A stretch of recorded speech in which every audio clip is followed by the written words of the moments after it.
পিনাকি ভট্টাচার্য আর ইলিয়াস হোসাইনের ছবিতে জুতা নিক্ষেপ। স্মরণ করুন সেই বিভীষিকাময় জুলাই মাসের কথা। ৫ আগস্ট শেখ হাসিনা পদত্যাগের আগ মুহূর্তে রাজধানীতে ভারী অস্ত্রের সর্বোচ্চ ব্যবহার করে বহু ছাত্র জনতাকে হত্যা করে পুলিশ। যখন আওয়ামী লীগ নামক স্বৈরাচারী দানবের হাতে দেশের মানুষ নিষ্পেষিত হচ্ছিল। আরে বেটা, তোর যদি সাহস থাকে তো বাংলাদেশে ফিরায় আমরা একটু দেখি। সেই ঘোর অন্ধকারে যখন আমাদের পিঠ দেয়ালে ঠেকে গিয়েছিল, তখন পিনাকি ভট্টাচার্য দেশের সকল নাগরিক এই সর্বাত্মক অবরোধে অংশ নেব।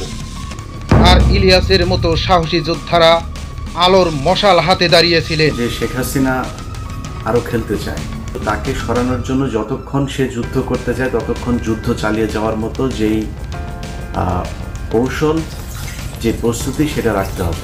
তাদের নির্ভীক কণ্ঠস্বর, তাদের জ্বালাময়ী বিশ্লেষণ আমাদের বুকে আগুন ধরিয়ে দিয়েছিল।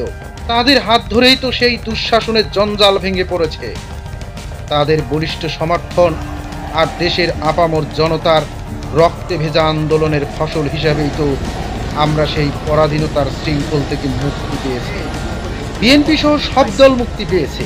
অসংখ্যবার ম্যাডামের পরিবার থেকে আবেদন করা সত্ত্বেও ফ্যাসিস্ট সরকার অনুমতি দেয়নি।